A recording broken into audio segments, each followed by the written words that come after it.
Kang Bro, sepertinya makin panasnya insiden tentang Asen MotoGP kemarin karena Yamaha ingin membawa ke jalur hukum. Mereka ingin supaya penalti yang diberikan oleh Tim Stewart dibatalkan. Fabio kecewa, Fabio menyindir, dan Fabio mengancam tidak mau lagi menyalip di MotoGP pada saat race nanti. Kita akan bedah detail seperti apa setelah ini, Cak.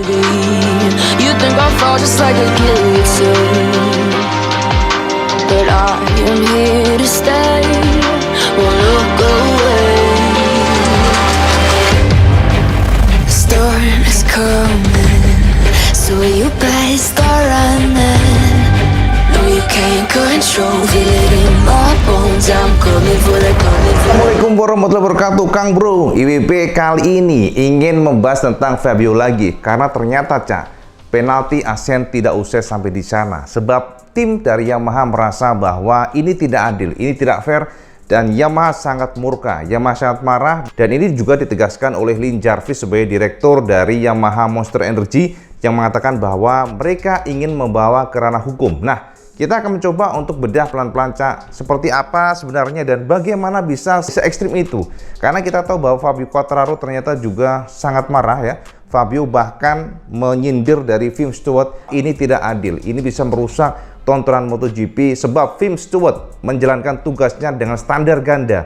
Dan sampai kan tahu bahwa sebelumnya beberapa insiden atau tabrakan yang akhirnya membuat pembalap lain crash, ternyata tidak ada tindakan apapun yang dilakukan oleh Tim Stewart. Ini yang menjadi sorotan utama dari Fabio Quartararo, termasuk juga dari Lin Jarvis. Dan tahu nggak, Fabio sampai ini, Cak, sampai membuat status di sosial medianya, di Instagramnya dan juga di Twitternya, pedes banget ya, sinis pokoknya kepada Tim Stewart. Ini yang dikatakan oleh Fabio, ya aku diganjar long lap penalti untuk balapan berikutnya. Sekarang kamu tidak bisa mencoba menyalip karena mereka berpikir kamu terlalu ambisius. Ini maksudnya buat Tim Stewart ya. Dan sejak awal tahun, beberapa pembalap mengalami insiden balapan, tapi ternyata aku dinyatakan terlalu berbahaya. Selamat kepada Tim Stewart untuk pekerjaan luar biasanya yang mereka lakukan, dan lain kali aku tidak akan menyalip agar tidak mendapatkan penalti. Itu kata Fabio Quartararo. Ini sindiran yang sangat keras ya. Tentunya ini menjadi semacam presiden buruk bagi para tim Stewart pastinya. Fabio yang memberikan curhatannya, kekesalannya di sosial media ini juga ditegaskan oleh Massimo Mereghelli yang juga dari tim Yamaha Monster Energy. Dari kacamata Mereghelli, apa yang terjadi di Asen kemarin ini sebenarnya cukup wajar. Ini adalah racing accident yang seharusnya tidak diganjar penalti. Berikut kata Mereghelli kemarin. Kami melihat kecelakaan pertama Fabio sebagai insiden balapan dan merasa bahwa keputusan Tim Stewart untuk memberinya penalti di balapan berikutnya termasuk hal yang keras. Jadi ini terlalu berlebihan, mengingat dia tidak menjatuhkan siapapun dan Alex masih mencetak poin. Mereka juga tidak konsisten dengan insiden balapan yang telah kita lihat di GP sebelumnya yang dibiarkan begitu saja. Kami akan menggunakan jeda ini untuk mencerna insiden balap tersebut dan kembali siap bertarung di Silverstone dalam waktu 1 bulan. Nah, itu dikatakan oleh Massimo Mereghelli. Dan ternyata, Cak, yang terbaru, sampai tahu nggak? Ini panas lagi nih, sebab Lin Jarvis, bos dari Yamaha Racing MotoGP, ternyata mengatakan bahwa mereka ingin membawa ke ranah hukum. Tim Stewart menganggap bahwa Fabio melakukan manuver yang terlalu berlebihan. Quartararo sendiri nanti harus menyelesaikan long lap penalti, Cak. Jadi long lap penalti itu maksudnya, atau nggak, sampean kalau di pinggir sirkuit kan ada semacam kayak track sendiri ya. Jadi track keluar begitu. Ini yang harus dilakukan oleh Fabio nanti. Jadi dia harus melakukan sekali long lap penalti. Dan ini pastinya akan membuang waktu. Ini akan membuang waktu. Sekali lagi, ini akan memberikan semacam extra pressure kepada Fabio karena dia ya pastinya akan ditinggalin oleh pembalap lainnya. Pastinya akan yang walaupun nggak terlalu signifikan, tapi akan tetap membuang waktu. Nanti di tanggal 7 ya, di GP Silverstone di Inggris nanti, Fabio harus melakukan itu. Jadi itu yang menjadi problem yang luar biasa bagi Yamaha, dan Yamaha begitu kecewa sekali. Dan ini diutarakan oleh Direktur Pelaksana Yamaha Principal, yakni Lin Jarvis, yang sangat marah dengan mengatakan bahwa Fabio Quartararo, Monster Energy Yamaha MotoGP, dan Yamaha selalu menjunjung tinggi keadilan dan sportivitas di MotoGP. Kami kecewa melihat perbedaan penalti yang diterapkan oleh panel Stewart MotoGP FIM. Kami ingin menentang keputusan Stewart di Asen pada hari Minggu tersebut. Tapi sayangnya jenis hukuman ini tidak memungkinkan untuk diskusi atau banding. Kami kemudian mempelajari dan ingin mengangkat masalah ini di CAS.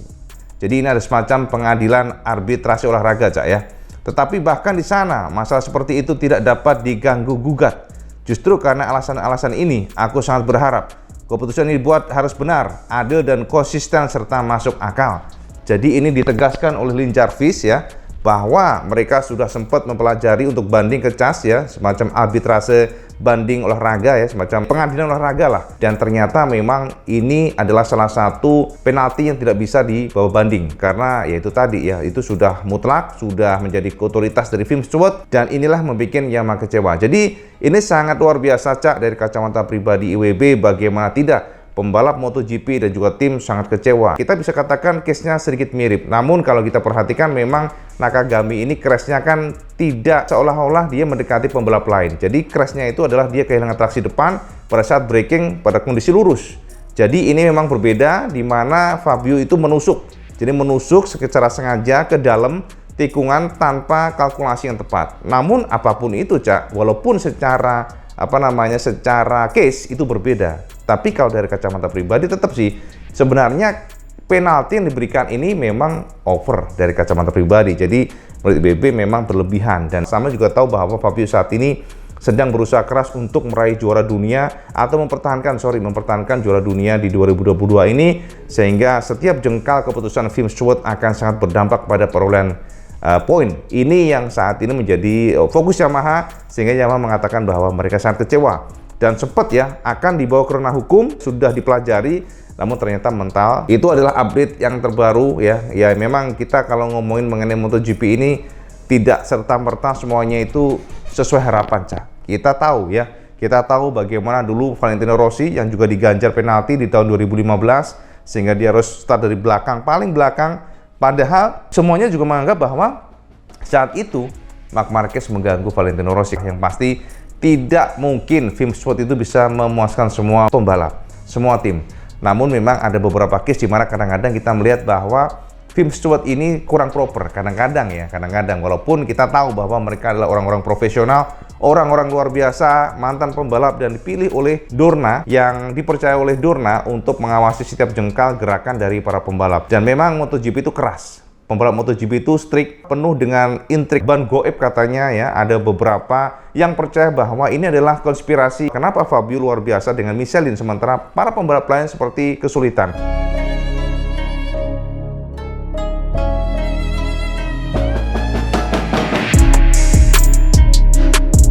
Kabar terbaru Cak untuk Marc Marquez ya, sama harus gembira sebab informasi terbaru dari para dokter termasuk juga tim dari HRC bahwa untuk proses recovery dari operasi keempatnya sudah berjalan dengan bagus. Kita lihat Cak, kita pantengin Kang Mas, apakah nanti Marc Marquez akan turun? Ya belum tentu, karena memang setiap jengkal proses recovery itu tidak selalu harus turun balap. Jadi harus ada nama evaluasi, nanti ada treatment-treatment khusus seperti latihan beban, kemudian juga olahraga fitness yang akan membawa kekuatan pada lengan kanannya. Jadi ini update dari Marc Marquez dan juga Yamaha. Bersabar untuk para fans ya.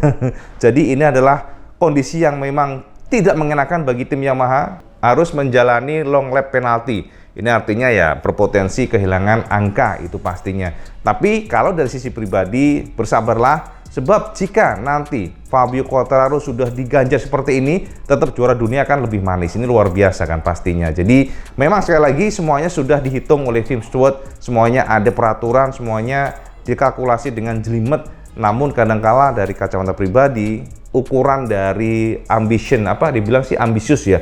Jadi sebuah ambisi yang terlalu over ya. Jadi manuver yang terlalu ambisius dan membuat pembalap lain kehilangan potensi untuk podium atau menang. Itu yang menjadi fokus para Film Stewart ini, memang agak ambigu sih sebenarnya, itu yang dari kacamata pribadi ya. Untuk Maverick Viñales Viñales ini memang saat ini kita katakan luar biasa. Viñales sudah mulai adaptasi dengan V4, engine V4, dan dia menemukan salah satu trik di mana menghandle RSGP. Jadi semuanya sudah dijabarkan secara gamblang oleh Viñales bahwa RSGP beda banget dengan M1. Dan saat ini riding style Viñales sudah berubah total, di mana dia tidak lagi mengandalkan cornering speed. Jadi sekarang ini Viñales sudah mengandalkan hard braking yang luar biasa, kestabilan pada saat keluar tikungan. Jadi kalau di tengah tikungan mungkin tidak sebaik dari M1 dulu ya pada saat dia handle, tapi Kekuatan dari Aprilia adalah satu, kestabilan dan juga lincah yang pasti, kemudian juga pada saat keluar tikungan. Jadi katanya informasinya traksinya itu berlimpah, Cak. Dan sama tahu kan bahwa setiap jengkal dari aerodinamika yang dibuat oleh Massimo Rivola, tim Aprilia, yakni RSGP ini memang sangat luar biasa ya kalkulasinya. Jadi katakan potensial sebenarnya Aprilia ini akan menjadi tim tangguh. Tahun ini kita lihat ya dengan Alex Spargaro yang sangat konsisten. Tahun depan juga kita akan lihat, sebab setiap tahun itu kadang-kadang berubah, Cak. Cuma tahu kan KTM bagaimana tahun kemarin luar biasa, tapi tahun ini memble, Cak. Karena memang karakter dari kompon misalnya berubah. Ini yang menjadi salah satu PR para tim, sebab ketika supplier ban merubah kompon, tipe kompon, karkasnya ya, ternyata juga bisa merubah karakter dari motor itu sendiri. Dan saat ini KTM adalah salah satu tim yang gagal beradaptasi dengan kompon 2022. Jadi ini merugikan sekali dengan KTM ya, rugi sekali KTM. Dan juga Ducati sudah mulai menemukan ritmenya dengan GP22-nya, karena sebelumnya kan kita tahu bahwa Ducati memiliki top speed tinggi, tapi Ducati lemah di tikungan. Dan GP22 ini tim Desmo, tim Bologna mencoba untuk memadukan antara kekuatan cornering speed dan juga stride atau lurusnya. Dan ini yang menjadi fokus GP22, sehingga Pecco saat ini luar biasa. Pecco luar biasa, Bezzecchi luar biasa, Marco Bezzecchi luar biasa.